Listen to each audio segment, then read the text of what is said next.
Buenos días. Bueno, Vamos a dar inicio a la clase de este día. Solo vamos a tomar la fotito acostumbrada. Permítanme.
Bueno, vamos a comenzar. Recuerden que el examen está para el próximo miércoles. Así que el tema que vamos a tocar este día no va a entrar en el examen. Este día vamos a ver el contrato de apertura de crédito. El examen va a ser en el aula virtual, en un horario de 6:30 a 8:30 se va a habilitar. Se va a habilitar el examen. Pero ustedes van a tener nada más 90 minutos, ¿no?, para realizarlo. 90 minutos. Es decir, si alguien comienza a las 6:30, a las 8 va a terminar su examen. Si lo comienza a las 7, a las 8:30. Así sería. Bueno, entonces vamos a iniciar esta clase. Vamos a hablar del contrato de apertura de crédito.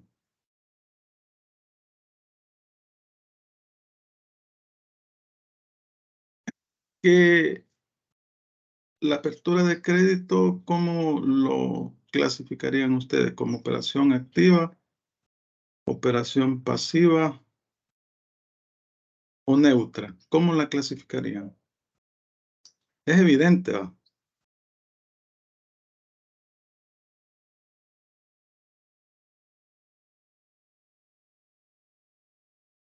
actívale. Activa, activa. Sí, es una operación activa, ¿va? Básicamente es de las principales operaciones que realizan los bancos, ¿no? El crédito, la apertura de crédito.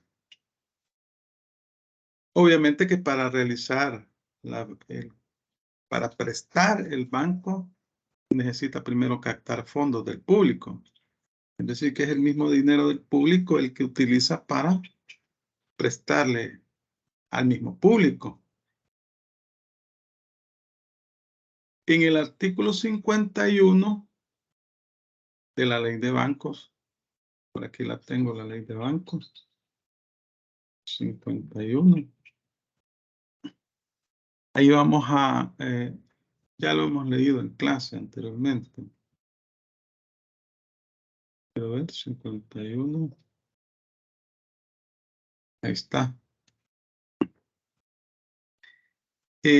Establece el tipo de operaciones que pueden realizar los bancos, ¿no?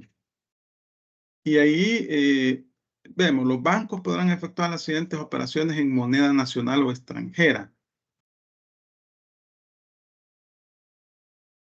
Luego vemos en la T, conceder todo tipo de préstamos, tales como los referidos a las actividades relacionadas con la agricultura, ganadería, industria, comercio, transporte, construcción y demás formas de producción de bienes y servicios, adquisición de bienes duraderos y gastos de consumo. Conceder créditos hipotecarios para la adquisición de viviendas o terrenos, sus mejoras, reparaciones o cualquier otro destino de carácter habitacional. Entonces, ahí vemos que las operaciones activas, o sea, el crédito, también se encuentran regulados dentro del tipo, bueno, se encuentran regulados en la ley de bancos y es de aquellas operaciones permitidas para los bancos. Estamos hablando de una actividad por medio de la cual la banca coloca recursos a aquellos sectores de la economía que lo necesitan, las personas naturales o jurídicas.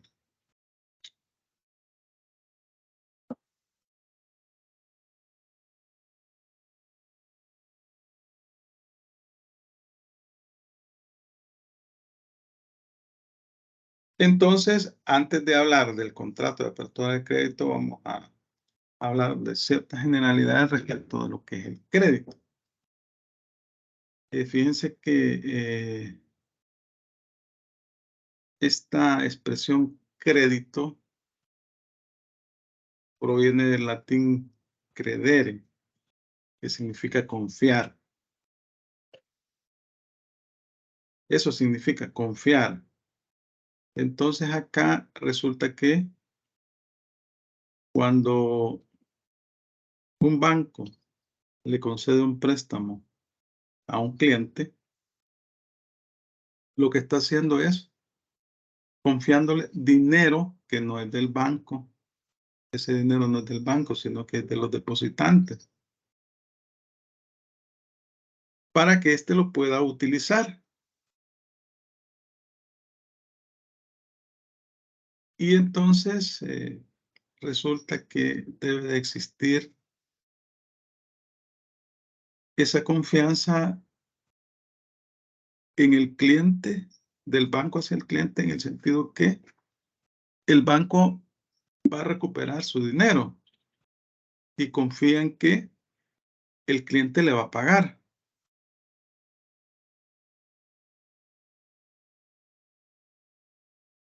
En eso se basa esencialmente la operación de crédito.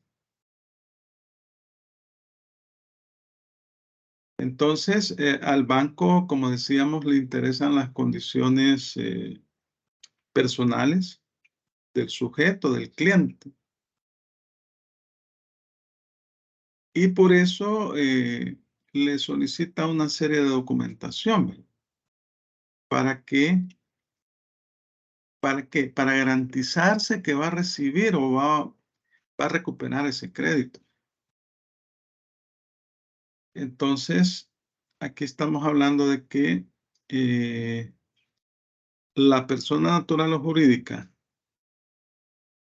que va a recibir el dinero prestado debe cumplir ciertas condiciones que le garanticen al banco que va a cumplir con esa promesa de devolverle el capital más los intereses. Porque cuando se hace un préstamo, no solo se va a cobrar el monto que se está otorgando, sino que además los intereses y demás recargos que se hayan convenido. Obviamente que cuando las instituciones bancarias ofrecen al público crédito y usted necesita un crédito, no va a negociar la tasa de interés, ¿verdad? Ya está fijada, ¿no? Y le van a decir, mire, le otorgo un préstamo al 15% de interés. Y por eso se dice que estos contratos son de adhesión, porque usted se adhiere a las condiciones que el banco le establece. Bueno, unos 25 personas.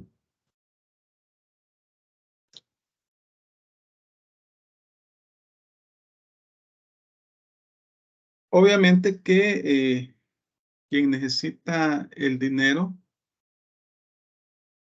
lo hace para efectos de invertirlo en alguna actividad de cualquier naturaleza que puede ser. Puede ser para consumo propio, puede ser para invertirlo en un negocio, y ahí va a depender, pues, en qué va a utilizar ese dinero, así va a ser el beneficio, porque si es un préstamo de consumo, usted quiere adquirir un vehículo, hace el préstamo bancario, el banco le presta y usted, el destino que tiene fijado ese dinero es la adquisición de un vehículo.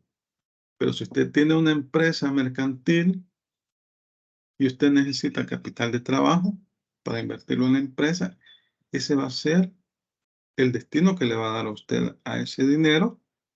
En todo caso, con el otorgamiento del crédito, usted va a recibir un beneficio inmediato,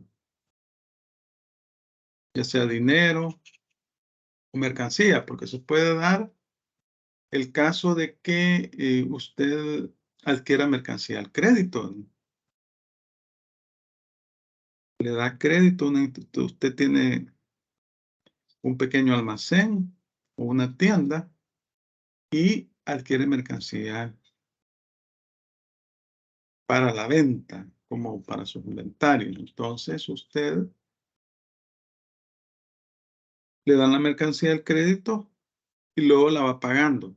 Le extiende la factura. Los documentos que le extienden son la constancia de que ese crédito se ha realizado. Entonces, decíamos que cuando hablamos de crédito bancario, estamos hablando de una operación, de una de las operaciones más esenciales que tiene la actividad bancaria. Por una parte, la recepción, la captación de recursos del público, y por otra parte, otorgar crédito. De esos depósitos que ha captado, de esos recursos que ha recibido, ese dinero lo coloca en préstamo, que otorga a sus clientes para diversas actividades, ¿no? Puede ser para actividades empresariales o actividades meramente de consumo.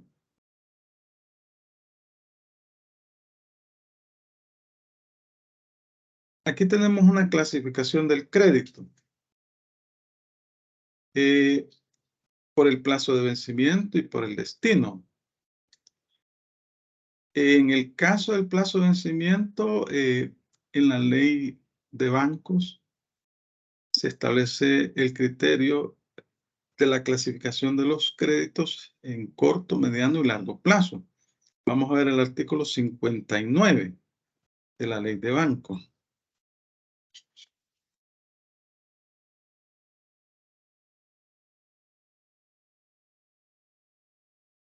Miren, en primer lugar, aquí están los criterios para el otorgamiento de financiamientos y tipos de plazo. Así se llama el artículo. En el inciso tercero se establece la clasificación de los créditos en cuanto a los plazos. Vaya, alguien que me haga el favor de leer el inciso tercero del artículo 59. Aquí está, lo tienen en pantalla.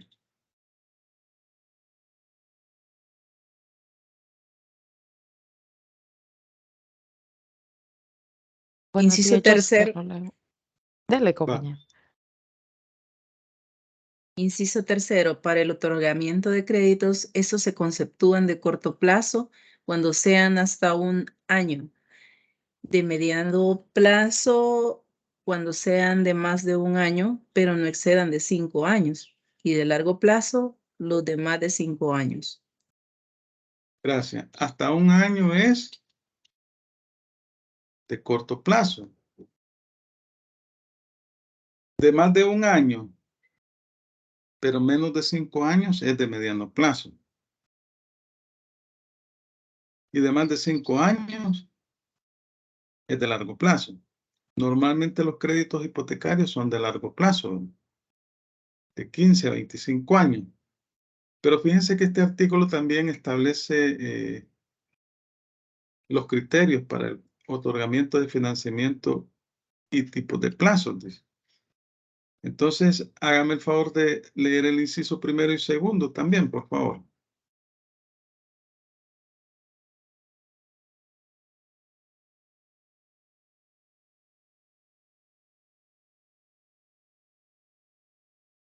El 59, Lic. Sí, por favor, el inciso primero y el segundo del Ok. mismo artículo. Criterios para el otorgamiento de financiamiento y tipos de plazo. Artículo 59. Los bancos deberán sustentar la concesión de los financiamientos en un análisis de las respectivas solicitudes Solicitud. que les permitan apreciar el riesgo de recuperación de los fondos. Para ello deberán considerar la capacidad de pago y empresarial de los solicitantes, su solvencia moral, su situación económica y financiera, presente y futura, para lo cual deberán requerir obligatoriamente sus estados financieros, los cuales deberán ser auditados cuando lo requiera la ley. Las garantías que en su caso fueren necesarias, la nómina de los socios o accionistas con participación en el capital social y demás elementos e información que se considere pertinente. Además, deberán solicitar la declaración del impuesto sobre la renta del ejercicio o periodo de imposición inmediato anterior a la solicitud de financiamiento y a los estados financieros presentados a la administración tributaria correspondiente a dicha declaración. También podrán solicitar otros elementos que consideren necesarios. El financiamiento deberá ser sustentado de la misma manera que el financiamiento. El refinanciamiento. El refinanciamiento, perdón.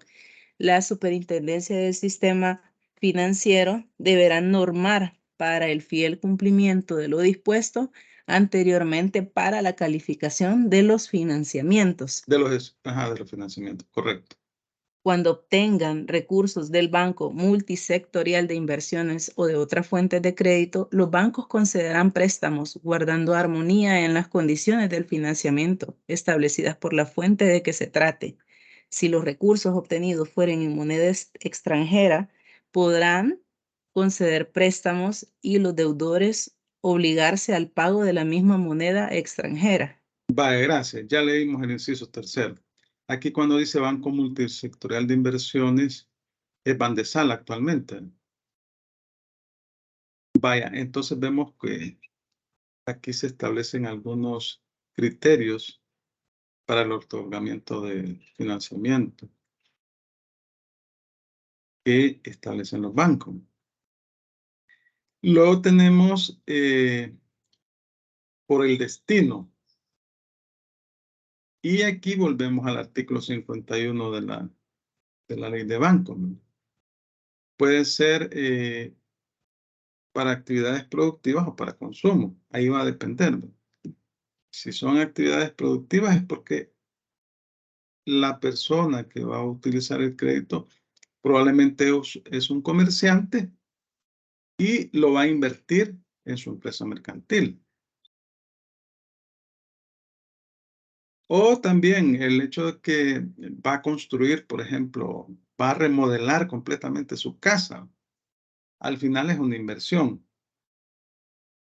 Ahora, si el crédito es para consumo, bueno, puede ser que lo utilice para fines eminentemente personales, ¿verdad? Gastos de salud, vestido, transporte, etc. También tenemos por la garantía. Hay créditos que se otorgan mediante una garantía o sin garantía, dice acá, pero en realidad ningún préstamo bancario se realiza sin garantía.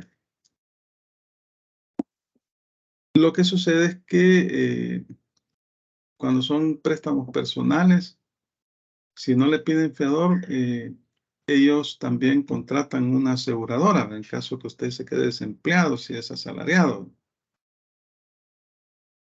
Pero acá, cuando hablamos de garantía, estamos hablando de una caución, que puede ser real o personal. ¿Cuál sería una caución real? ¿Y cuál sería una personal?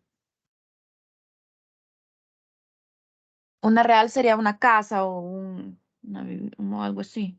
Sí, pero cuando hablamos de caución, sería una hipoteca. La Ah, hipoteca, sí, sí. sí, la hipoteca.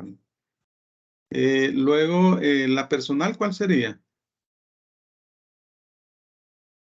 El fiador, licenciado. ¿Sí? El fiador, la fianza.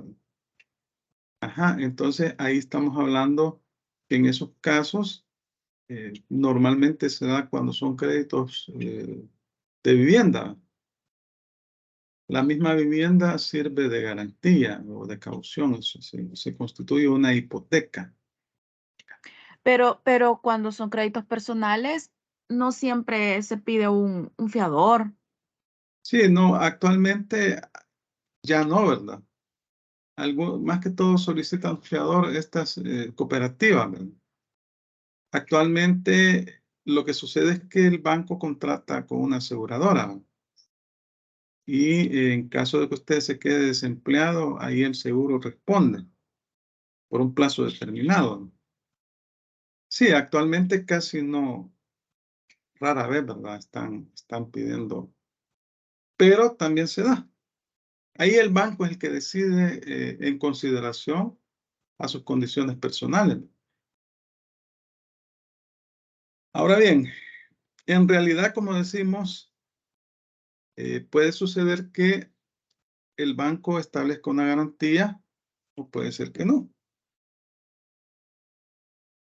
Pero Lic, ajá, ahí va a depender del historial crediticio de cada cliente, ¿verdad? sí, De acuerdo al historial crediticio o a cómo pague el cliente, es que se le puede otorgar un fiador, que no sé si es la misma figura Lic, de codeudor o es la misma, ¿verdad? Fiador y sí, al codeudor. final es lo mismo, el que Y paga. Y las cooperativas también, o sea, dependiendo del monto que le otorgue una cooperativa, así es el fiador que le piden o los fiadores que le piden. Ajá, correcto. Ahí, pues, el banco tiene, con base al artículo 59, la facultad de establecer sus criterios, ¿no? Ahí va a depender de la institución bancaria. Puede ser también que alguien no tiene historial crediticio, nunca ha hecho un préstamo en su vida y por primera vez se presenta al banco. Entonces el banco va a depender bueno, primero de su capacidad económica, sus condiciones objetivas y subjetivas, que va a evaluar si es una empresa, los estados financieros. El estado financiero es el balance general, el estado de resultados, cambios en el patrimonio, etcétera. Además, los activos de la empresa, los pasivos, etcétera. Si es una persona natural asalariada, van a verificar, le van a pedir una constancia de sueldo, de salario. Van a verificar los descuentos que le hacen, etcétera. Entonces el banco va a calificar cuál es la capacidad del cliente. Lo que le interesa al banco es garantizar las condiciones para recuperar ese crédito ese dinero que no es del banco, ese dinero es de los depositantes, ¿no? Pero el banco lo está prestando. Vaya, también hablamos como les decía, que no hay crédito en el cual en realidad no existe una garantía, porque también existe el derecho general de prenda que tienen los acreedores, ¿no? Que está regulado en el artículo 2212 del Código Civil, y aquí tengo yo el Código Civil, vamos a ver. De la prelación de créditos, alguien que me lea el 2212. Yo se lo voy a leer, dice, Hágame el favor. toda obligación personal da al acreedor el derecho de perseguir su ejecución sobre todos los bienes raíces o muebles del deudor, sean presentes o futuros, exceptuándose solamente los no embargables designados en el artículo 1488. Eso es lo que gracias, es lo que se conoce como el derecho general de prenda. Es decir, que si usted no le paga al banco, le va a iniciar un proceso. Primero es administrativo y después por la vía judicial, ¿verdad? En juicio ejecutivo. Por la fuente, aquí estamos hablando la clasificación del crédito con base a ciertos criterios. Ya hablamos por el plazo de vencimiento, por el Lick, destino. ¿Sí? mire, disculpe si lo interrumpo, pero es que ese tema es como interesante, ¿verdad? Porque uno es a Sí, veces como que moroso. sí. Entonces, no estoy hablando de mí, no estoy hablando de todos los estudiantes que estamos en esta clase, sino que estamos hablando de personas que conocemos, que deben Ajá, dinero, ¿verdad? ajá, que podemos ser nosotros Entonces, también. también vamos a hacer, pero digamos que no somos Ajá, nosotros. Entonces, sabemos de que aquí no hay cárcel para las personas, o sea, no hay penalidad de cárcel para las personas que no pagan, ¿verdad? sí, no Pero no sé existe si la lo vamos a presión ver por más deuda. adelante, todas, perdón. No existe la presión por deuda, es un derecho Exacto. constitucional. Exacto. Entonces, no sé si más adelante vamos a ver eso porque yo tengo varias, y ahorita sí lo estoy hablando en serio, o sea, me han hecho varias preguntas de que, mira, fíjate que no he pagado y que no sé qué, y que me van a llegar a quitar las cosas o qué sé yo. Entonces, no sé si vamos a tocar ese tema más adelante o será que lo podemos abordar ahorita o cómo. Va, miren, estamos en derecho bancario. Estamos en derecho bancario, vamos a hablar, estamos hablando aquí de la apertura, del contrato de apertura de crédito. Estamos en la parte introductoria, vamos a hablar de los criterios que establece la banca. Ya la cuestión procesal ya no es parte de la materia, pero podemos platicar algunas situaciones. En este momento Ah, va. sí, estamos en los criterios relativos a la apertura de crédito, lo que está regulado, que es una operación activa. Y vamos a ver también que existe alguna regulación de la superintendencia del sistema financiero, lo que son las normas prudenciales, ¿no? Respecto a la calificación del crédito de los deudores que hacen los bancos, ¿no? Bueno, vamos a continuar. Ok, Eh, gracias. vaya, vamos a ver, por la garantía, por la fuente, puede ser público o privado. Aquí va a depender eh, del origen del fondo o de la institución a donde usted acude. Si es una institución pública, hace un préstamo hipotecario en el Fondo Social para la Vivienda, un préstamo en el Banco de Fomento Agropecuario, Banco Hipotecario. Eso, ahí estamos hablando de que los recursos usted los obtuvo de una institución pública. Luego, si va al Banco Agrícola, Banco Cuscatlán y todos los bancos que esos son entes privados, ¿no? Entonces, esos fondos usted los obtuvo de un ente privado. Luego tenemos otro criterio, la forma de otorgamiento. Aquí puede ser cambiario o en cuenta. Cambiario es cuando usted suscribe un título valor para garantizar esa deuda. Va a comprar al crédito, le emiten letras de cambio. Ahí le establecen el plazo y todo, o le dan un pagaré. Ese es cambiario. Aquí se otorga mediante la suscripción de un título valor o de un documento que específicamente represente la obligación. Luego tenemos en cuenta cuando a usted le acreditan en cuenta, es decir, le abonan en su cuenta corriente o de ahorro la cantidad. Aquí estamos hablando de un contrato que realiza con el banco, cuenta corriente. Más que todos los comerciantes, ¿no? Los comerciantes tienen cuentas corrientes cuya característica es que emiten cheques, ¿no? Ahí se depositan los fondos y también le pueden autorizar sobre giros. Luego tenemos por sujeto de dinero o título. Aquí estamos hablando de que el banco le puede otorgar dinero en efectivo o le puede otorgar títulos valores. Entonces, hablamos del préstamo de uso, que es el famoso comodato o préstamo de uso, y el préstamo de consumo, que es el mutuo. En estos casos, el banco lo que le está otorgando, en el caso del comodato, préstamo de uso, la posibilidad de utilizar determinados títulos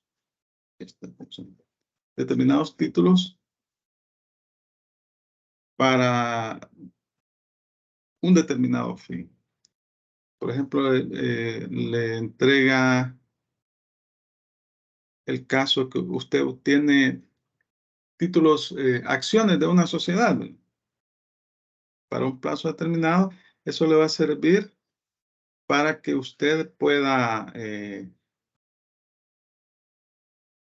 obtener los derechos de consecución en el caso de los socios, ¿no?, que pueda votar en las juntas, en la junta directiva o en la junta general que convoquen los accionistas, ¿no? Pero al finalizar determinado plazo, usted debe de entregar esas acciones. En el caso del préstamo de consumo, acá pues puede suceder que también usted le entreguen determinados títulos valores, pero para que usted haga uso de los mismos. Pero al final del plazo, usted tiene que entregar la misma cantidad de esos títulos que recibió. Y la característica es que son fungibles, ¿verdad?, intercambiables y que se pueden consumir. Entonces acá, por ejemplo, cuando usted compra acciones en una bolsa de valores, usted adquiere acciones en una bolsa de valores. O adquiere bonos. Ahí pues hay ciertos talonarios, cada título tiene un valor, tiene un interés y un plazo de vencimiento. Luego, por la modalidad de otorgamiento, de caja o de firma. De caja es que le entregan inmediatamente el desembolso, le entregan el dinero. De firma es cuando usted firma un contrato de crédito. En esos casos, usted asume una obligación. En términos generales, esta es una clasificación, diríamos que académica, de lo que es el crédito. Luego también otra situación que también es importante se considere en el caso de los bancos, el riesgo. El riesgo es una situación invívita en la actividad bancaria. Es una contingencia, un posible daño que se le puede ocasionar a alguien. Entonces, una persona que invierta en determinado negocio jurídico, adquiera títulos, se ve sujeta en cierta medida a un riesgo. Por ejemplo, yo compro acciones de una sociedad y las acciones de esta sociedad, con la esperanza de que es una sociedad próspera y que van a aumentar de valor, pero resulta que se va a la quiebra disminuyendo de valor. Ese es mi riesgo. Ese es mi riesgo. Entonces, en el caso de los bancos, resulta que estos hacen préstamos a sus clientes, pero esos préstamos, ese dinero no es de los bancos, es de los depositantes que han confiado en la institución bancaria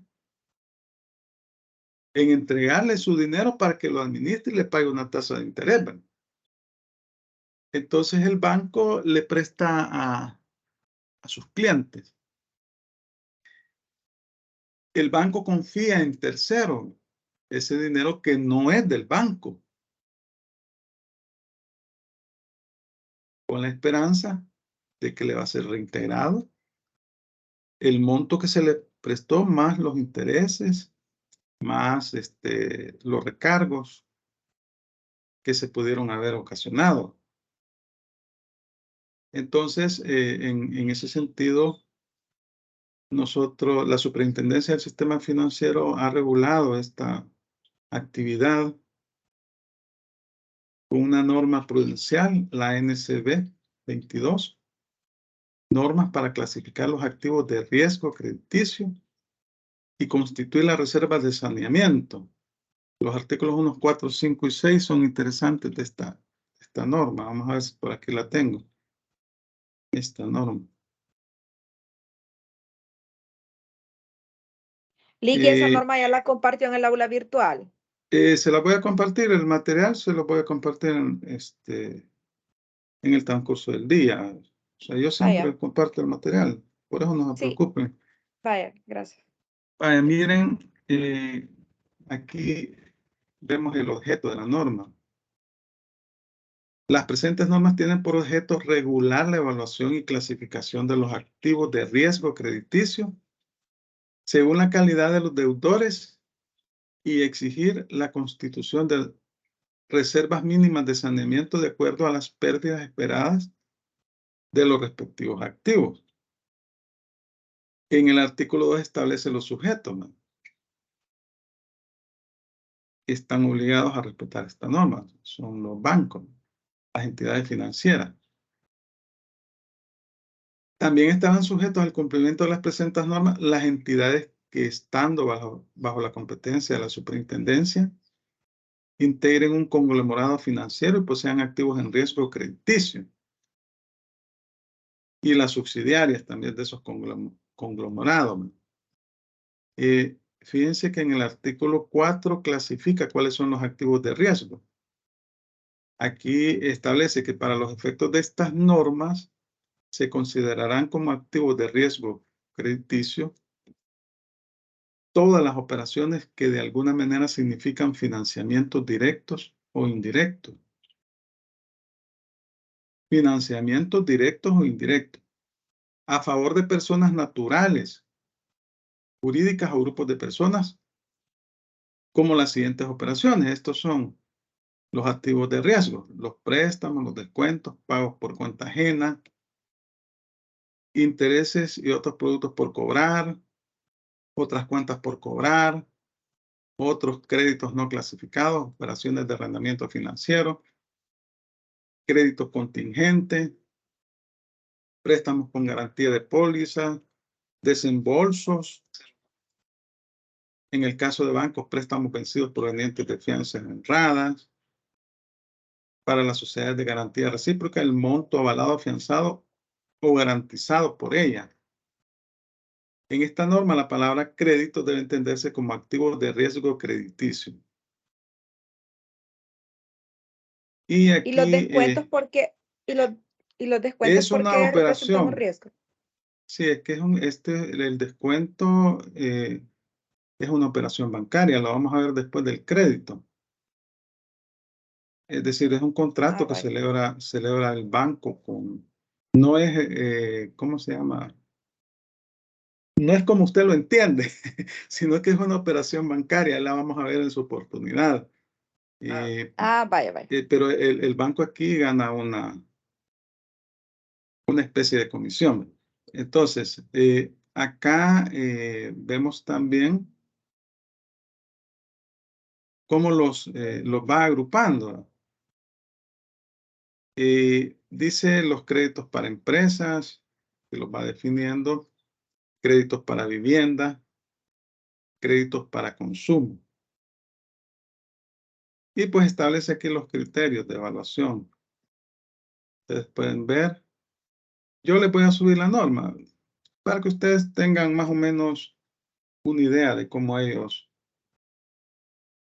Aquí clasificación normales, porcentajes de reservas de saneamiento que establecen según las categorías que ellos han definido. Entonces, como vemos, pues, la Superintendencia del Sistema Financiero es un ente encargado de la supervisión, de la fiscalización de las instituciones financieras.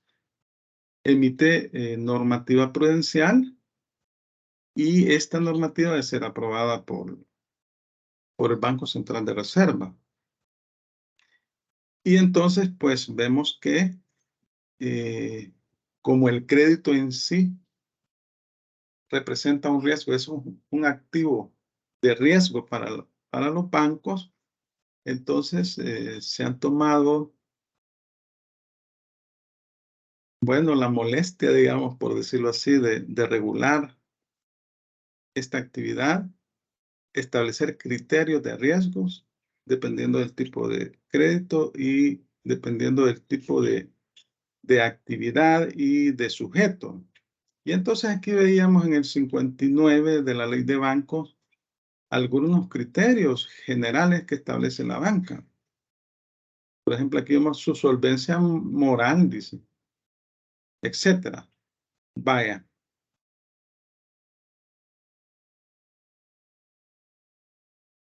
Ahora vamos a entrar específicamente a lo que es el contrato de apertura de crédito.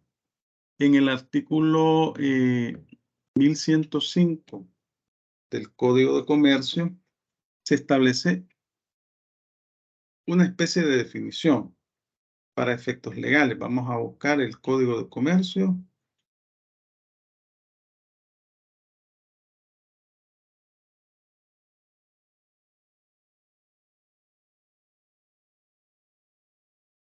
Vaya, háganme el favor de leer esta disposición. Está en el título séptimo. Se llama Operación de Crédito y Bancaria, capítulo 1, Apertura de Crédito, sección A, Disposiciones Generales. Que me lo lea la señorita que intentó leer y no pudo leer. Por favor.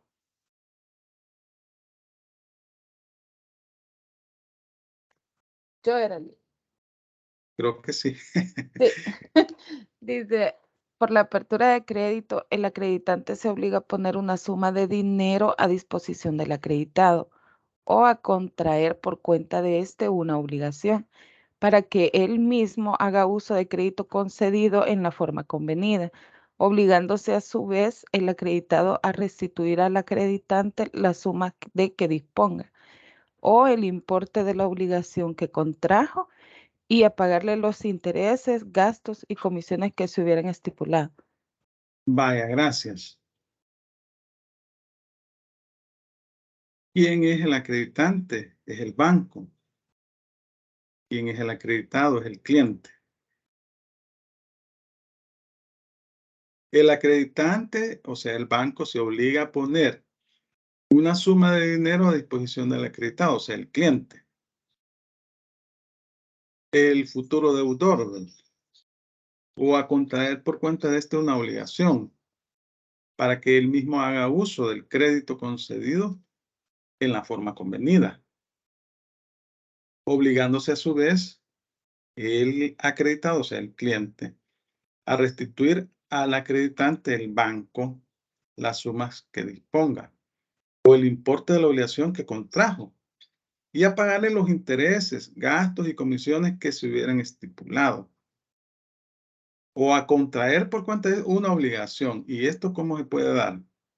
A contraer por cuenta de esto una obligación para que él mismo haga uso del crédito concedido en la forma convenida, obligándose a su vez el acreditado, cliente, a restituir al acreditante banco las sumas de que disponga. ¿En qué casos el banco puede asumir una obligación por cuenta de un tercero?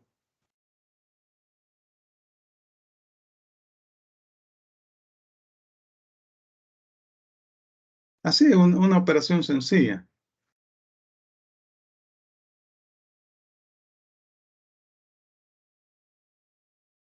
Fíjense cómo lo define. Por la apertura de crédito, el acreditante banco se obliga a poner una suma de dinero a disposición del acreditado cliente o a contraer por cuenta de esto una obligación para que el mismo haga uso del crédito concedido en la forma convenida, obligándose a su vez el acreditado cliente a restituir al acreditante banco la suma de que disponga o el importe de la obligación que contrajo y a pagarle los intereses, gastos y comisiones que se hubieran estipulado. Ajá. Un crédito personal o mutuo. Ahí le está dando el banco dinero.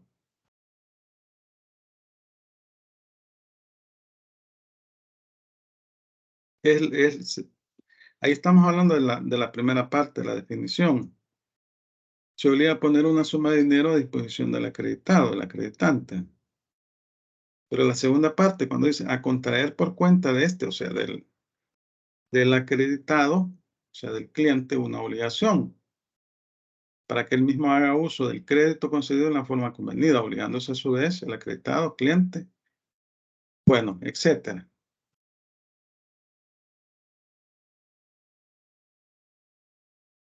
El caso de los títulos valores. Por ejemplo, cuando usted llega a un banco con un cheque de $50,000, usted se lo presenta al banco. Y el banco, el cheque se lo emitió X persona y le presenta el cheque al banco. El banco asume esa obligación, le paga a usted los $50,000 por cuenta de el emisor del cheque. Obviamente que existe un contrato entre el banco y el emisor del cliente. Porque quien emitió el cheque debe de tener los fondos disponibles en el banco. De lo contrario, el banco no le va a pagar el cheque. Igual puede suceder con una letra de cambio, un pagaré, ¿verdad? En esos casos es que el banco paga obligaciones de terceros, pero existe media un contrato entre el banco y ese tercero.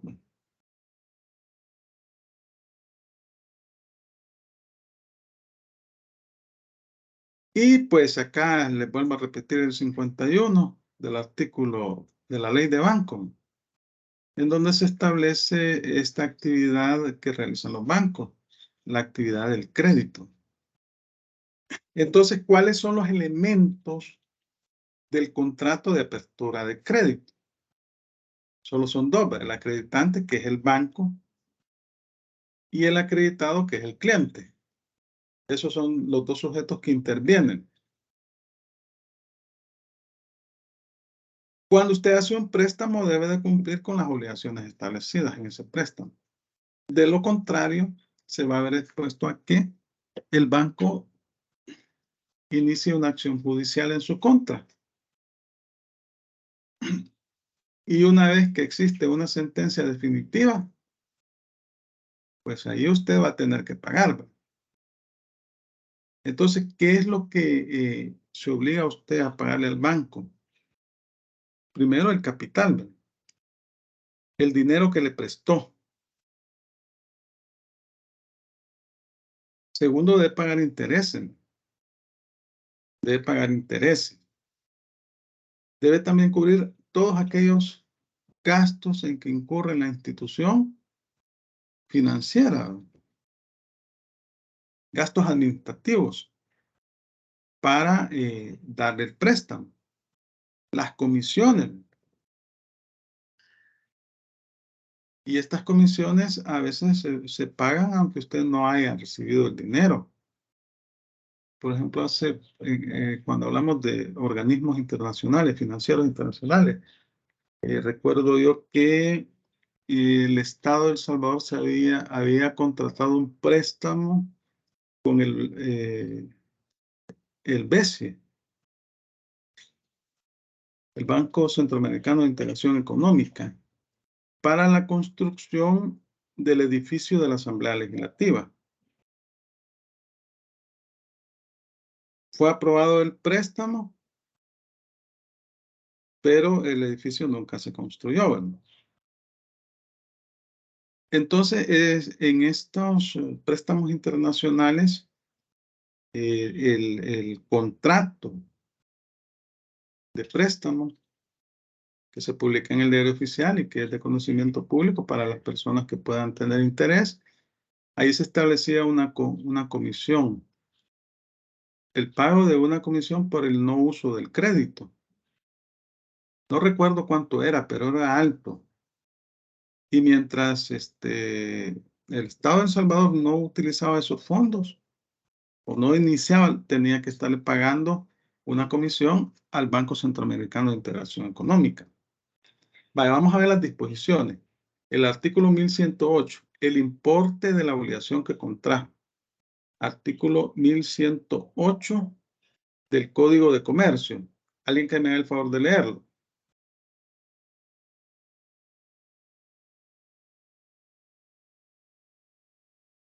Salvo pacto en contrario, el acreditado podrá disponer a la vista, total o parcialmente, del importe del crédito. Vale, gracias. Luego tenemos los intereses, pagar los intereses. El artículo 1109, inciso segundo. Vamos a ver. 1109. Leámoslo todo. Alguien que me ayude a leer el artículo 1109, inciso primero y segundo. Artículo 1109. El acreditado, salvo pacto en contrario, deberá pagar la comisión fijada, aunque no disponga del crédito. Los intereses se causarán sobre las cantidades de que disponga el crédito y sobre El las pagadas acreditado. por su cuenta. El acreditado, perdón. Sí. Y sobre las pagadas por su cuenta, desde la fecha de retiro hasta la de reembolso. Vaya, vamos a leer también, en el caso de los intereses, el artículo 64 y el 66 de la ley de banco. Vamos a buscar.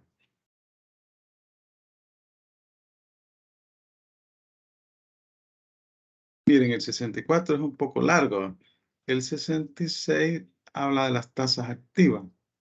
Acuérdense que tenemos tasas activas y tenemos tasas pasivas, ¿verdad? ¿Cuáles son las tasas activas?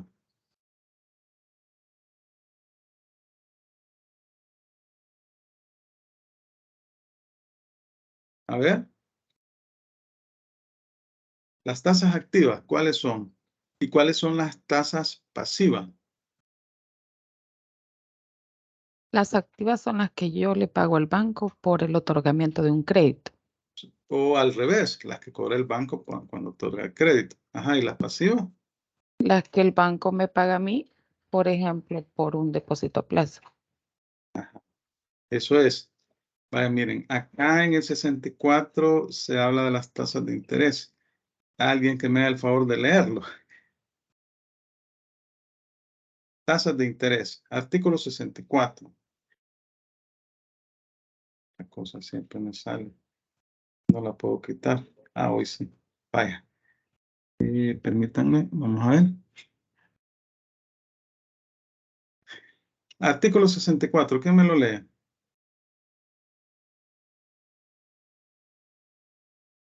Voy a comenzar a leer. Hágame el favor. Hágame el favor. Artículo 64. Los bancos establecerán libremente las tasas de interés, comisiones y recargos. Sin embargo, las políticas de variación de tasas de interés deberán informarse previamente al Banco Central y éste podrá fijarlas solamente en los casos contemplados en el artículo 29 de la Constitución o en situaciones de grave desequilibrio del mercado monetario y crediticio y por periodos no superiores a 180 días. Las tasas de interés, comisiones y demás recargos que los bancos apliquen a sus operaciones deberán ser hechas del conocimiento del público mensualmente o cuando sean modificadas. Bajo ninguna circunstancia podrá un banco implementarlos en las operaciones activas o disminuirlos en las operaciones pasivas, sin que antes hayan sido hechos del conocimiento del público. Para efectos del inciso anterior, los bancos deberán publicar la información como mínimo en 2 diarios de circulación nacional. Así también deberán exhibirlas en carteleras instaladas en sus oficinas de atención al público, pudiendo además utilizar cualquier otro medio de comunicación masiva. Dichas comunicaciones deberán ser hechas de una manera clara, legible y visible, quedando obligadas tales instituciones a cumplir lo ofrecido o comunicado a sus clientes. El interés para operaciones activas y pasivas deberán calcularse con base al año calendario, considerando los días efectivamente transcurridos en cada operación. En ningún caso podrá calcularse con base al año comercial ni con una combinación de esta con la del año calendario.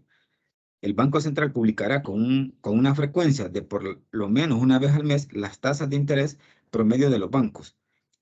La superintendencia deberá efectuar publicaciones, una cada mes, en 2 diarios de circulación nacional en forma comparativa de las tasas de interés, comisiones y demás recargos que los bancos hayan hecho del conocimiento del público según lo dispuesto en el inciso segundo de este artículo. Vaya, muchas gracias.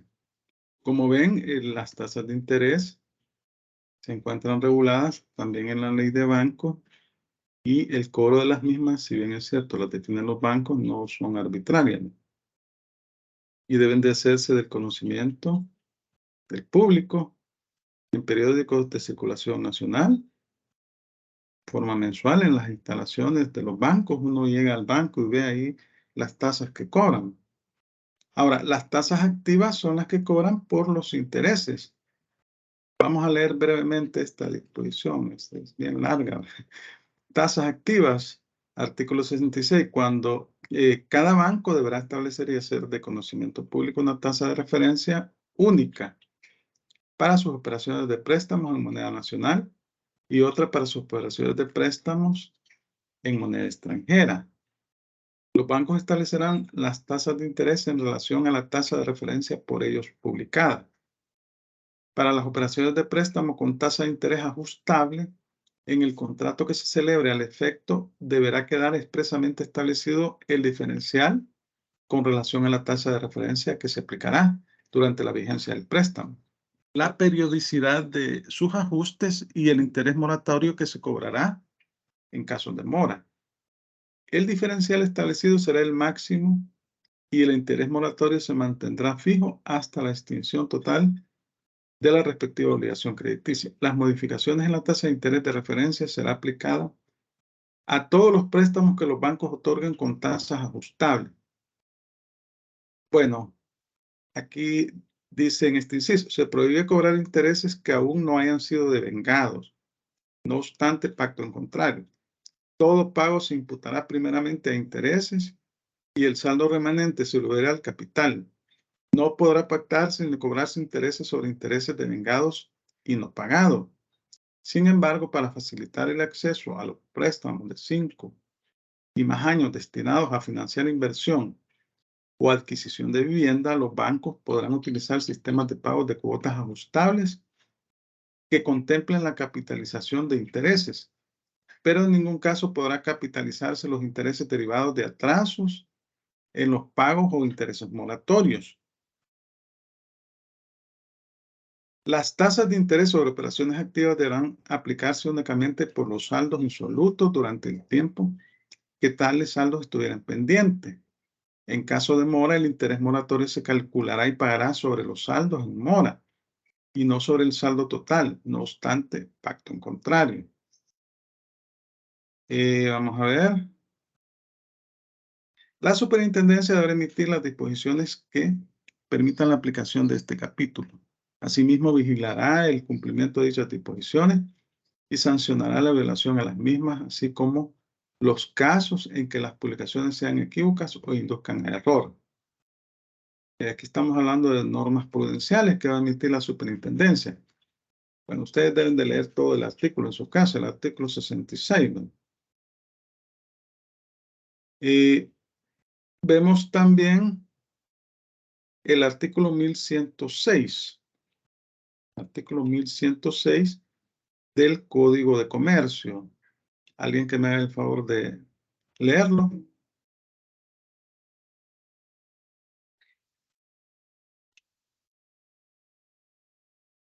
el 1106 del Código de Comercio. Aquí se lo leo, Lic. Hágame Artículo el favor. 1106. El importe del crédito no comprende los intereses, comisiones y gastos que se obligue a cubrir el acreditado. Vaya, miren, dice, el importe del crédito no comprende los intereses, comisiones y gastos que se obligue a cubrir la crédito. ¿Cómo entienden ustedes esta disposición?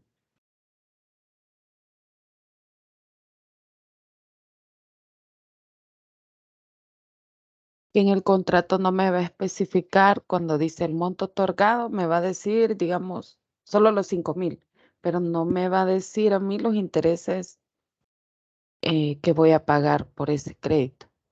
Ajá. ¿Qué dicen los demás? Acuérdense que acabamos de leer un artículo sobre los intereses de la ley de banco y ahí le dice, le da regla, ¿no? Parece que debe definirse la tasa de interés, que no se pueden cobrar intereses sobre intereses, que es sobre el saldo insoluto se cobran los intereses, el saldo de capital, etcétera. ¿Qué dicen los demás? ¿Cómo interpretan ustedes este artículo? El importe del crédito no comprende los intereses, comisiones y gastos que se obligue a cubrir al acreditado.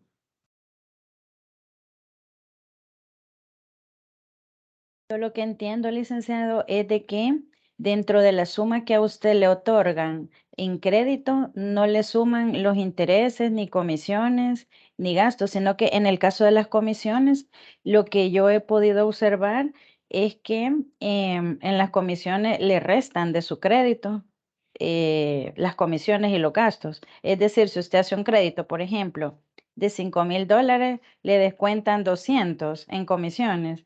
Y eso prácticamente no se lo, o sea, es bien feo, bien feo Ajá, cómo otorgan realmente algunos bancos, ¿verdad? El tema de los créditos, pero no va reflejado, es lo que yo puedo comprender. ajá. ¿Otra opinión? La última.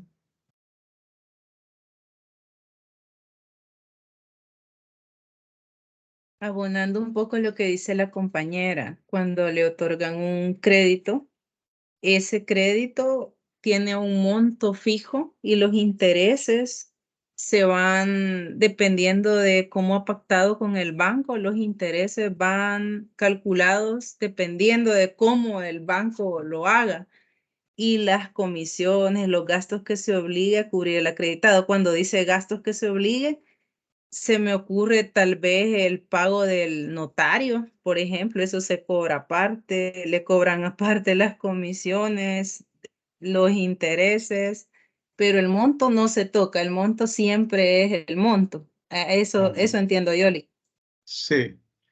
Bueno, gracias por su opinión a todos.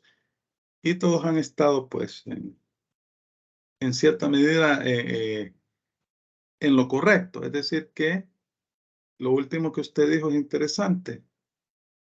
Me prestaron $100,000, yo $100,000 voy a devolver. En 10 años, yo ese capital lo voy a devolver completamente. Sin perjuicio que debo pagar intereses, comisiones y otros gastos que puede incurrir el banco por el servicio que me está prestando. Pero en el contrato de préstamo que le hacen, ahí le establecen cuál es la tasa de interés que va a pagar, cuáles son las comisiones y los gastos que usted va a pagar. Eso debe estar claramente establecido en el contrato. Pero usted va a pagar el préstamo total. No va a decir, mire, 100,000. Yo ya le pagué los 100,000. De esos 100,000, tanto era de intereses, tanto era de comisiones, tanto de gastos. No es así, ¿verdad? Sino que los 100,000 más los intereses, más las comisiones y los gastos. Así es, ¿verdad? Bendito negocio, ¿verdad? Vaya, luego tenemos para las comisiones el 1109 que ya lo leímos, ¿verdad? La cantidad que cobra el banco por ejecutar un encargo del cliente. Ahora bien, cuando hablamos de que usted está moroso con el banco y le inician un juicio, va a ser un juicio ejecutivo. Y el juicio ejecutivo se encuentra regulado del artículo 457 en adelante del Código Procesal Civil y Mercantil. La naturaleza de este contrato de apertura de crédito, bueno, es un contrato especial, ¿verdad? Autónomo y definitivo, así lo definen los tratadistas, complejo, que produce un doble efecto. En primer lugar, el banco pone a disposición de su cliente una cantidad de dinero. El banco es el acreditante, el cliente es el acreditado en los términos del Código de Comercio. Y el segundo efecto, el primer efecto es que el banco pone a disposición de su cliente una cantidad de dinero de acuerdo a lo que han establecido. No necesariamente es dinero, puede ser mercancías, etcétera. Pero el banco no entrega mercancías, pero el contrato de apertura de crédito no es exclusivo de los bancos. Una empresa mercantil también puede otorgar crédito.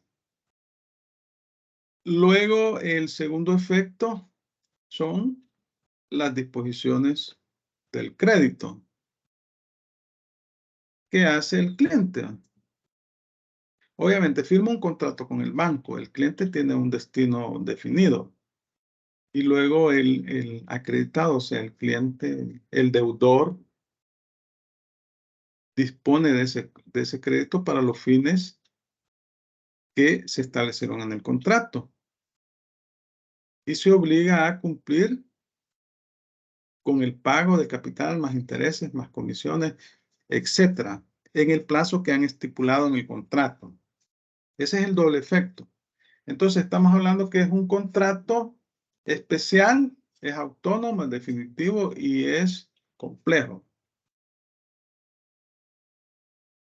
Entonces, aquí hablamos que también existe una obligación para los bancos que está establecida en el artículo 1107, inciso segundo del Código de Comercio,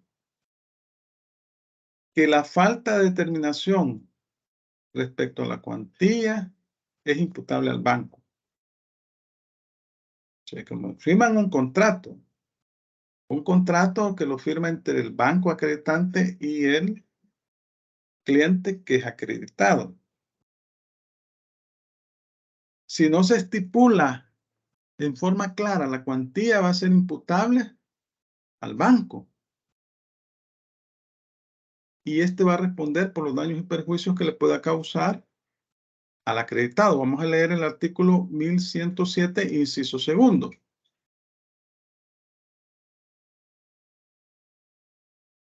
Vaya, leámoslo todo. El artículo 1107.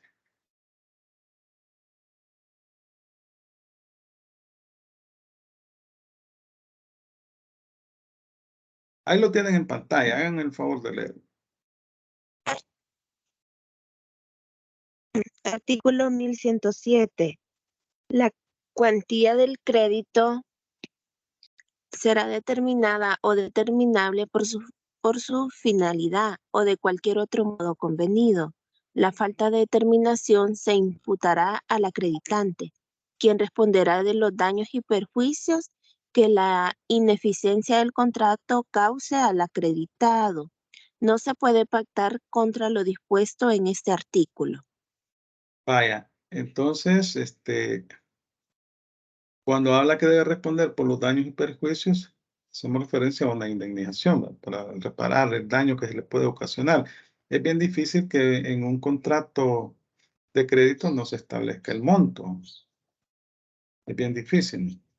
Pero ya el código se ha adelantado y dice, mire, si usted no determina en forma concreta la cuantía del préstamo o no queda establecida en la forma correcta en el contrato, usted será responsable por los daños y perjuicios que le pueda causar al acreditado, es decir, al cliente.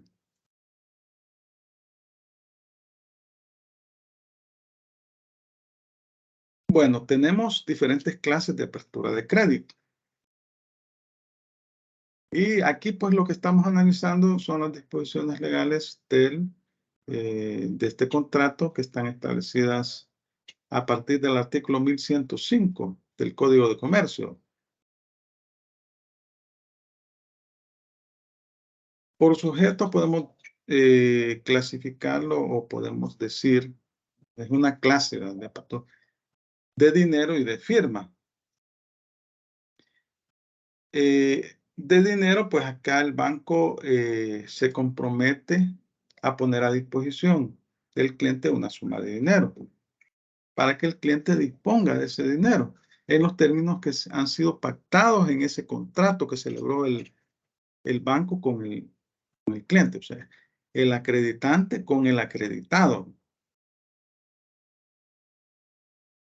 De firma, aquí pues estamos hablando de un contrato celebrado entre el banco y el cliente, entre el acreditante y el cliente. Entonces, el banco pues estipulan un contrato y de acuerdo a la capacidad crediticia, al análisis que ha hecho el banco, pues ahí en él estipula las condiciones contractuales. Por ejemplo, el banco se obliga a aceptar documentos por cuenta del cliente, a prestar su aval. Aquí estamos hablando de títulos valores, ¿no? Documentos por cuenta del cliente, estamos hablando de que puede ser un cheque, un pagaré, que el banco cumple la obligación, pero tiene un contrato previamente con su cliente. Y el cliente debe tener la disposición de fondos en el banco. Porque si le presentan un cheque por 100,000 y el cliente solo tiene 90,000, no le va a pagar el banco ¿cómo se llama? El cheque, salvo que hayan contratado, tienen un contrato ahí que un sobregiro, ¿verdad? Le puede dar, puede el banco poner a disposición, pagar el cheque, pero previo acuerdo con el acuerdo por escrito. Que el banco le va a poner la diferencia, pero en un plazo determinado tiene que abonar esa diferencia. El aval, ¿verdad? El aval es cuando el banco asume una obligación de un tercero, lo paga, pero el tercero debe de responderle al banco. Entonces, el banco puede asumir una obligación de un tercero, de un cliente, pero el cliente está en la obligación de depositar esas sumas de dinero. Vamos a leer el artículo 1112 del Código de Comercio. Alguien que me haga el favor de leerlo. El artículo 1112 del Código de Comercio. Aquí pues vamos a leer las disposiciones del Código de Comercio, de la Ley de Bancos, porque pues sí, estamos en una clase de derecho y hay que leer las disposiciones. Entonces, alguien que me haga el favor de leer el artículo 1112 del Código de Comercio. Ahí lo tienen en pantalla.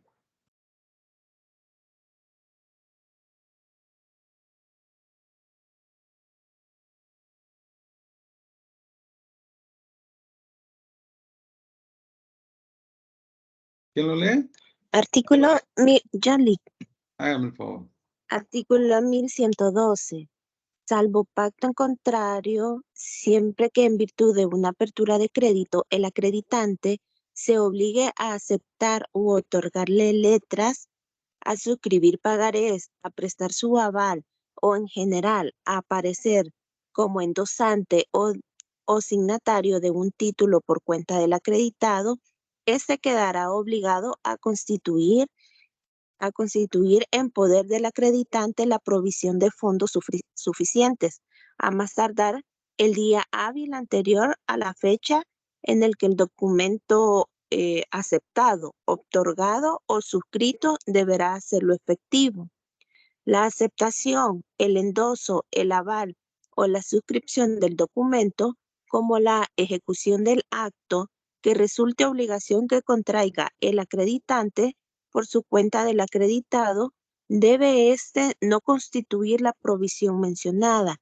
Disminuirá el saldo del crédito, a menos que otra cosa se estipule, pero aparte de los gastos y comisiones que se cause por el uso del crédito, el acreditado solo estará obligado a devolver la cantidad que suministre el acreditante al pagar de las obligaciones que hubiese contraído y a cubrir los intereses que corresponden a tales sumas.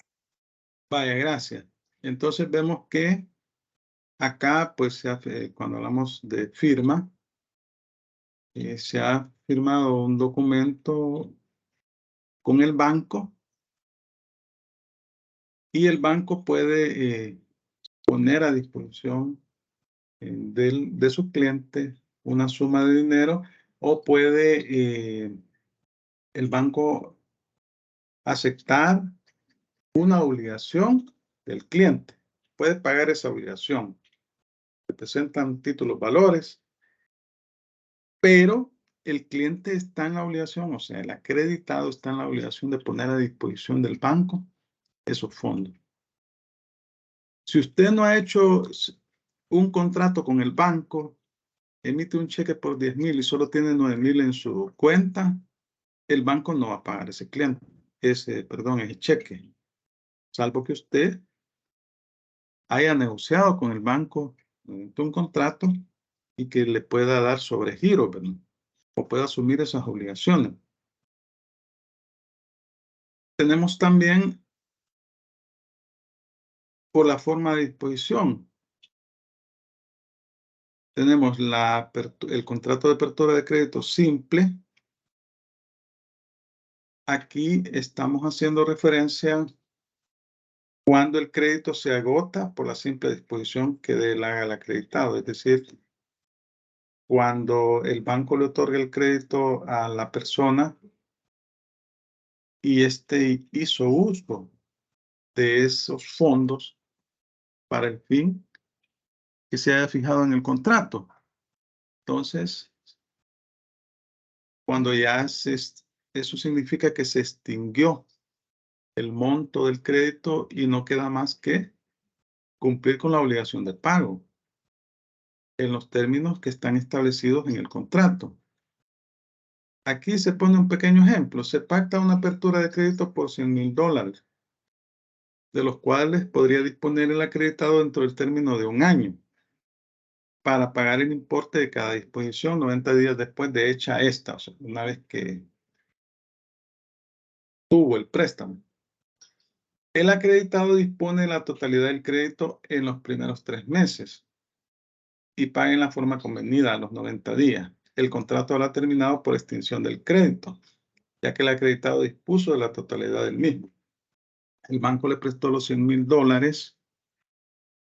Hicieron el contrato con el banco, puso a disposición del acreditado, o sea, del cliente, los $100,000. El acreditado hizo uso de esos fondos para el fin que se estableció en el contrato. Entonces ahí se extinguió el crédito. Y luego, lo único que tiene que hacer el acreditado es pagar ese préstamo en el plazo que se ha fijado con el banco, en el plazo fijado por el banco, pagando además los intereses, las comisiones, etc. Ahora tenemos en cuenta corriente. Aquí este tipo de contrato de apertura de crédito, el banco pone a disposición del cliente, o sea, del acreditado, la suma de dinero que han convenido, y por el plazo determinado, puede ser por un año. En ese año, podrá disponer de ese saldo. Puede suceder que el banco establezca que tendrá a disposición el acreditado $100,000 en la cuenta corriente en el plazo de un año. Entonces resulta que el acreditado utiliza $50,000, pero no ha terminado el año. Luego remesa los $50,000 y siempre va a tener disponibles esos $100,000 en el plazo que se fijó. Aquí tenemos un pequeño ejemplo. Se pactó una apertura de crédito por $100,000 por el término de un año en cuenta corriente.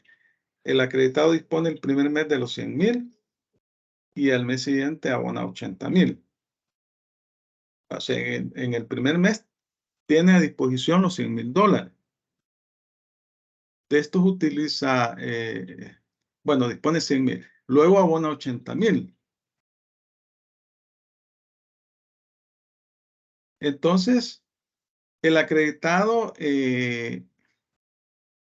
tiene a disposición siempre los $100,000 en el plazo que han sido fijados.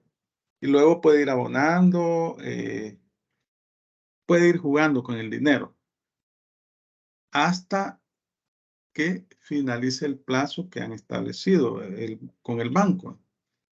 Al finalizar, si termina el 31 de diciembre de X año, ahí ya no va a tener disponible los $100,000 y tendrá que haber abonado las cantidades que le debía al banco. Entonces, así opera este contrato de apertura de cuenta corriente, apertura de crédito en cuenta corriente. El banco pone a disposición durante un plazo determinado una cantidad de dinero para el acreditado.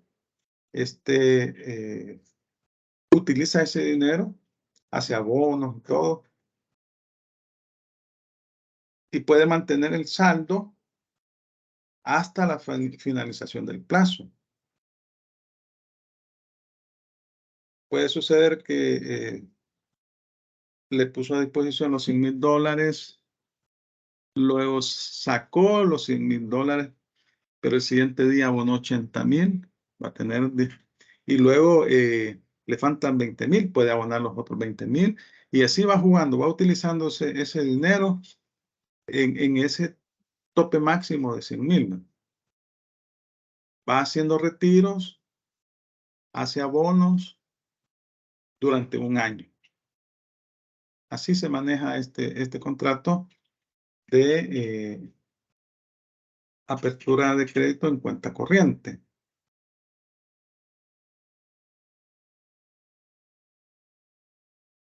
Luego tenemos una consulta. ¿Sí? En la apertura de crédito de cuenta corriente, cuando, por ejemplo, si usted se gastó los 100,000, ¿verdad? Usted aperturó con 100,000 y se gastó los 100,000, ahí no opera lo que hacen en las cuentas corrientes, que si usted al finalizar el mes no tiene esa cantidad, le cobran un porcentaje. En ese caso, la cuenta corriente es igual o no opera así eso. Vaya, mire, normalmente se firma un contrato con el banco, contrato de cuenta corriente, y ahí se establecen todos los recargos que el banco va a realizar. Puede suceder que pacten de esa forma. El banco le exija al cliente, mire, usted va a mantener como mínimo un saldo determinado. Si usted no mantiene ese saldo, él se le va a cobrar un recargo de tanto. Opera básicamente de la misma forma, pues, porque el banco lo que le interesa es que usted tenga a disposición esa cantidad de dinero, pero que usted vaya manteniendo un saldo, porque para el banco sería peligroso, pues no le llamaría mucho la atención que usted de repente sacó los 100,000 y a cero la cuenta, ¿verdad? Entonces le establece recargos establece recargo a los bancos. La ventaja que tiene usted con este contrato de cuenta corriente es que usted tiene un saldo disponible de 100,000 en el ejemplo que hemos citado. Y usted juega, hace retiros, hace abonos con esa cantidad en el plazo que han fijado, 1 año. Al finalizar ese plazo, usted, si quiere tener disponibles ese saldo más, tiene que hacer otro contrato. Y usted va emitiendo cheques. Entonces así opera, básicamente. Ok, Lick, muchas gracias. Vaya, ya va a finalizar, ya no tenemos mucho tiempo. No sé si tienen consulta. Recuerden que el día miércoles es el examen. Este tema no entra en el examen, así que el examen va a ser en el aula virtual. Se va a habilitar desde las 6:30 hasta las 8:30, pero ustedes solo van a tener 90 minutos para realizar el examen. Solo son 10 preguntitas, son casitos así chiquitos relacionados con lo que hemos visto. No es cosa del otro mundo. Si ustedes han leído el material, van a salir bien. Luego también recuerden que deben de entregar el trabajo, ¿no?, ese mismo día. Son 10 grupos, van a entregar los trabajos, los van a subir al aula virtual. Yo les voy a habilitar tanto el examen como la pestañita para que ustedes suban los trabajos. Recuerden que esos trabajos ustedes los van a defender en la segunda unidad. Los van a pasar a exponer. Entonces, yo les voy a habilitar para que entreguen ese trabajo desde las 8 de la mañana hasta las 11:59 de ese día. Ustedes lo suben y ahí va en el sistema, ahí va a estar la pestañita para que ustedes puedan subir el trabajo, nada más el trabajo.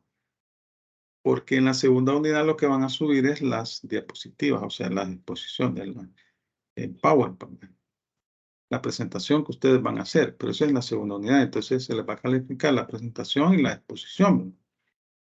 No sé si tienen consultas. La ley que vamos a usarle. Buenos días, licenciado. Sí, Buenos días. sí, buenos días. Fíjese que yo todavía no he logrado estar en algún grupo. No sé si hay alguno para ubicarme ahí o me voy al 100% en el parcial. No, Sí. nadie va al 100%. Incorpórese al grupo 10. ¿Hay algún miembro del grupo 10? Muy tarde reaccionan ustedes. Yo he estado diciendo en casi todas las clases. En el grupo 10, ¿algún miembro del grupo 10 que esté disponible? Vaya, entonces póngase de acuerdo con él para que se incorpore en ese grupo. Alguien más iba a hablar, además de él. No, solamente que era del grupo 10, que deje el compañero el número de WhatsApp para agregarlo. Perdón, el número de teléfono para agregarlo al WhatsApp. Vaya, está bien. Gracias, Lick. Muchas gracias. ¿Sí? Yo soy del grupo 10, pero fíjese que en el grupo ya estamos completos. Recíbanlo ahí, recíbanlo a él. Ahí pónganse de acuerdo. Miren, a veces pasa que tal vez alguna persona, porque se incorporó tarde, etcétera, etcétera, tal vez no les puede colaborar mucho en este primer trabajo, pero ahí ustedes en el segundo, en las exposiciones, ahí ustedes pueden sacarle jugo. Entonces, debemos de ser solidarios. Es decir, eso no significa que deben de asignarles tareas, ¿no? De aquí al miércoles todavía tenemos varios días, ¿no? Entonces, bueno, ya son las 8. Gracias a todos por su atención. Pasen un feliz fin de semana que iniciamos el sábado. Bendiciones, nos vemos. El miércoles no hay clase, ¿verdad? El miércoles lo que va a haber es el parcial y la entrega del trabajo. Así que gracias. Nos vemos el próximo sábado sería, ¿verdad? Clase. Vamos a continuar con este tema. Y examen el día miércoles. Feliz día. Gracias a todos. Gracias, feliz día, Eli. Bueno. Gracias, Liz.